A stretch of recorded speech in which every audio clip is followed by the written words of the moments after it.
कुछ गलतियां जो बाकी लोग करते हैं वो गलतियां आप ना करें। जैसे अपने अंदर से सबसे पहले ओवर कॉन्फिडेंस निकाल देना है। दूसरी बात, सही सोर्सेस को पकड़ना है। मैं बार बार कहता हूं, एक सही सोर्स को जिस भी स्टूडेंट ने पकड़ा है उसका हमेशा से बेनिफिट हुआ है। जैसे एक बच्चा है 16-16 घंटे पढ़ाई कर रहा है और क्या देख रहा हूं यहाँ तक tan माइनस थीटा बराबर जो है वो भी याद कर रहा है कि -tan थीटा होता है, तो भैया फिर उसका एकदम जो कहते हैं ना डब्बा गुल है, फिर बहुत मुश्किल हो जाएगा फिर कहानी। छोटी छोटी चीजों पे ध्यान देना है आपको। आप पूरा जो है मतलब हर बात को आपको फोकस करना पड़ेगा, ऐसे मैं बोलूँ तो।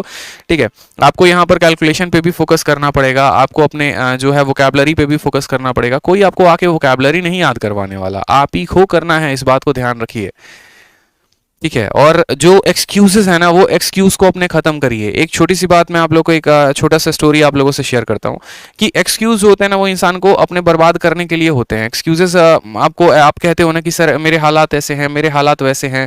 मम्मी पापा जो है, लड़कियां कहती हैं कि सर थोड़ा पढ़ने को कम मिलता है, आज़ादी कम मिलती है। लड़के कहते हैं सर काम का प्रेशर ज़्यादा है। ठीक है, मैं घर का काम भी करता हूँ, ट्यूशन भी पढ़ाता हूँ तो पढ़ता हूँ। तो मेरे भाई आपके सामने खुद एक ऐसा बंदा खड़ा है ना, यूँ समझ लो, जिसने खुद अपना गुजारा दिल्ली में ट्यूशन पढ़ा पढ़ा कर किया है। ठीक है, 2014 में हम दिल्ली आए थे। 2014 से 2017 के एंड तक यानी 2018 तक जो है हमारा पूरा ग्रेजुएशन कंप्लीट हुआ। 17 का एंड लग गया खत्म होते होते। और इन 3 साल 4 साल में है ना, कभी यहाँ कभी वहाँ कभी वहाँ, अलग अलग घरों पे जाके ट्यूशन पढ़ा के तब अपना जो पॉकेट मनी जिससे आया उससे हमने अपना ग्रेजुएशन कंप्लीट किया। ठीक, उसके बाद तैयारी शुरू की। 18 के बाद 2 साल लगे तैयारी में, तब जाकर पेपर हुआ। और उसके बाद फिर टीचिंग में 2 साल से है, जहां पर ऑफलाइन में पहले पढ़ाते थे। एक और बात अगर बात करें यहाँ पर, तो आप लोग जैसे कहते हो सर घर में काम बहुत ज़्यादा है, तो मेरे भाई घर में काम होता है, हर किसी के होता है। ठीक है, पैसे की दिक्कत है सर, पैसे की किसको दिक्कत नहीं है? एक बात बताओ, आपको थी तो मुझे भी तो है। अगर आपको ये बात नहीं पता तो आपको एक और बात बता दें, पिछले साल सेम इसी नवंबर में, अगर मैं बात करूं 2020 में जाकर, कि 2020 में आपको पता होगा कि पिछले साल नवंबर में पेपर था। ठीक है, और नवंबर में कितने तारीख को पेपर था मेंस का? अगर हम बात करें सीजीएल का, तो 15 तारीख, 16 तारीख और 18 तारीख को था। हमारा पेपर 16 नवंबर को था। और पिछले साल आप जानते हैं कि सिचुएशन इतना बुरा था कोरोना की वजह से, जिसको हम कह नहीं सकते हैं। वैसे सिचुएशन में मतलब ऐसा हो गया था कि मेरे लिए दिल्ली में स्टे करना भी बहुत मुश्किल हो गया था। ठीक है, क्योंकि ट्यूशन पढ़ाना था तो ट्यूशन पढ़ाना बंद हो गया, घर से बाहर जा नहीं सकते हैं। ठीक है, घर से एक लिमिटेड पैसा आ रहा है, तो उसी पैसे के साथ जो है अपना खर्चा चल रहा है, कभी मकान दिए, ये दिए। एक वक्त ऐसा आया कि किराया देने का भी पैसा नहीं बचा हुआ था। ठीक है, और लास्ट में मुझे अगस्त में मकान खाली करके वापस बिहार जाना पड़ा। अगस्त, सितंबर, अक्टूबर, पूरे 3 महीने घर पे रहे हम। उस 3 महीने के दौरान खेतों में कभी काम किया, कभी हमारे यहाँ होता है ना पानी पटाना, जाके खेत में पानी छोड़ रहे हैं पंपी सेट लगा के। ठीक है, और कभी दिन में चले गए, कभी रात में चले गए। ठीक है, इस तरीके से पूरा का पूरा वहां जाके पापा के साथ खेती करना शुरू कर दिया मैंने। क्योंकि क्या होता था कि दिन में जैसे मैं पढ़ने बैठूंगा कोई ना कोई डिस्टर्ब करने आ जाएगा। ठीक है, कभी वो अपने बच्चे को लेके आ जाएंगे, ए देखो ना हमारा बेटवा नहीं पढ़ता, नहीं कुछ समझा दो। अब यार इन चीज़ों में देखते देखते है ना समय काफ़ी ज़्यादा जाया हो जाता था। तो जब रात होता था ना, उस समय मुझे 7 बजे के बाद मौका मिलता था अपने पढ़ाई को करने का। ठीक है, जैसे तैसे करके भी नेटवर्क कहीं नहीं पकड़ता तो मोबाइल को है ना सबसे ऊपर, खूंटी बोलते हैं हमारे यहाँ, खूंटी। ठीक है, जाके खूंटी में टांग देंगे कहीं पे कि थोड़ा सा नेटवर्क आए, और नेटवर्क आए तो जो हमारा एक सेकंड हैंड लैपटॉप था उसमें हम मॉक टेस्ट दिया करते थे। और फिर उस मॉक टेस्ट को देने के बाद रात में हम उसको एनालाइज करते थे।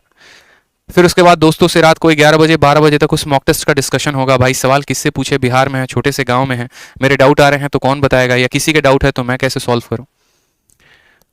और डेली फिक्स था कि 7 से लेकर रात के 1 बजे तक। मैं ज़्यादा नहीं पढ़ रहा था, मुझे घर पे सिर्फ 5 या 6 घंटे ही मिल रहे थे पढ़ने को। बाकी पूरा दिन खेत में काम करते करते इतना एग्जॉस्ट हो जाऊंगा कि शाम तक कमर टूट जाती थी, पढ़ने का हिम्मत बिल्कुल नहीं होता था। और फिर उस टाइम पे पढ़ते पढ़ते पढ़ते पढ़ते मॉक टेस्ट अपना दिया। 1 नवंबर को जो है हम दिल्ली में आए, 16 नवंबर को हमारा पेपर था। और इन 15 दिनों में लगातार एक लाइब्रेरी ज्वाइन की, और 14-14, 16-16, 18-18 घंटे तक पूरा जो है 3-3, 4-4 मॉक डेली के बेसिस पे देने के बाद तब जाकर एक बढ़िया स्कोर हमने अर्जित किया था 16 नवंबर के पेपर में। ठीक है, उसके बाद भी पेपर देने के आने के बाद तुरंत अपने सभी किताबें हटाई टेबल से जो मेंस की थी, और डिस्क्रिप्टिव की सभी किताबें आ गई। फिर 1 हफ्ते तक लगातार एस्से राइटिंग लिखा। जितने भी मुखर्जी नगर में अच्छे अच्छे टीचर्स हैं जो यूपीएससी के कॉपी चेक करते हैं, उनको अपनी कॉपी डेली के 2-2, 3-3 व्हाट्सअप और जो है मेल करते थे, ताकि एक बार वो मेरी गलतियों को बता सके कि हाँ मेरे में गलतियाँ कहाँ हो रही हैं डिस्क्रिप्टिव लिखने में। और इस कारण से डिस्क्रिप्टिव में भी काफ़ी अच्छा स्कोर रहा। तो ये पर्सनली मैंने फील किया है। लाइट भी नहीं होता था मेरे यहाँ पे। ठीक है, लैपटॉप मुझे पूरा दिन चार्ज रखना पड़ता था। लालटेन कभी कभी जलाकर जो है रात में, कभी रात में 12 बजे लाइट कट गया, 1 बजे लाइट कट गया, 10 बजे लाइट कट गया, पढ़ना है कैसे करेंगे। तो अंधेरे में ऐसे टिकटिका के एकदम है ना मॉक टेस्ट देते थे, समझ रहे हो। ला के लालटेन मम्मी जला के रख देगी और उसमें जो है हम अपना रफ कॉपी भरेंगे। A4 शीट भी गांव में कहीं पर नहीं मिलता था रफ करने के लिए, कॉपी ओपी कहीं से अरेंज करके अपन पढ़ते थे, और लॉकडाउन का माहौल था, सब चीज़ें बंद हैं। तो ये चीज़ें हो जाती हैं, एक्सक्यूज़ होता है कोई भी चीज़। मुझे जहाँ तक लगता है कि सर मेरे पास समय नहीं है या मेरे पास ये नहीं है, बेशक मैं मानता हूँ कि आपके पास समय नहीं हो सकता, आप 10 घंटे की ड्यूटी करते होंगे, 8 घंटे की भी करते होंगे। यार मैंने खुद खेतों में काम करके है ना, अपने हाथों पे छाले लगा लगा के, और तब ये स्कोर एक लेकर आया हूँ मैं। ऐसे कंधे पे सितारे नहीं चमकते मेरे भाई आज के समय पे, मेहनत करना पड़ता है। आप लोगों को लगता है पढ़ाई सबसे कठिन काम है, एक काम करो, एक दिन है ना रिक्शा वाला काम कर लो, ठीक है, एक दिन रिक्शे वाले के जगह पे चले जाओ और जाके काम करो, फिर देखना आपको पता चलेगा पढ़ना सबसे ज्यादा आसान है। ठीक है, ध्यान रखा करो चीजों को लेकर। आप अपने आप को ही बर्बाद करोगे तो कैसे काम चलेगा? सभी लोगों की एक्सपेक्टेशन आपसे है और आप अपने बहानों के आगे आगे नहीं आ रहे, तो ऐसे काम नहीं करते। ठीक है बच्चे, मेरे भाई ध्यान रखना, मेहनत करने से ही लोग आगे बढ़ते हैं। आप किसी को अगर यहाँ देख रहे हो ना, तो यूं समझ लो वो बहुत मेहनत करके वहां पहुंचा है। ऐसे नहीं है कि एक रात में आया, चमक के चला गया, उठ गया, रातों रात सितारा बन गया। हर कोई रानू मंडल नहीं होता मेरे भाई जिसको एक रात में फेम मिल जाता है। लोगों ने मेहनत की होती है तब वो वहां तक पहुंचते हैं। आप भी मेहनत करिए, आपको मेहनत करना है, क्यों नहीं करना है आप ये बताइए। आप मेहनत करेंगे क्या? आपको इंस्पेक्टर नहीं बनना क्या, ये बताओ? या आप नहीं चाहते पब्लिसिटी, या आप नहीं चाहते एक बड़ा सा नाम, एक फेम? बताओ यार, घर पे मेहनत करके पढ़ाई की जा सकती है, जहां से है वहीं से पढ़ाई की जा सकती है। यूट्यूब क्यों है, मैं यहाँ क्यों खड़ा हूँ, ये डेली की क्लासेस क्यों होती हैं रोज शाम 8:30 बजे? बताओ इतने अच्छे अच्छे क्वेश्चंस, अपडेटेड क्वेश्चंस क्यों लेके आते हैं? ताकि आपको वहां बैठे भी हम यहाँ से पूरा का पूरा अपना नॉलेज ट्रांसफर कर सके। तो सीखिए ना फिर, क्या दिक्कत है ये बताओ? पूरा सीखिए, जितनी चीजें बता रहा हूँ सीखिए, नोट्स बनाइए प्रॉपर तरीके से डेली जो यूट्यूब पे कराता हूँ, ठीक है, पढ़ा करिए उसको।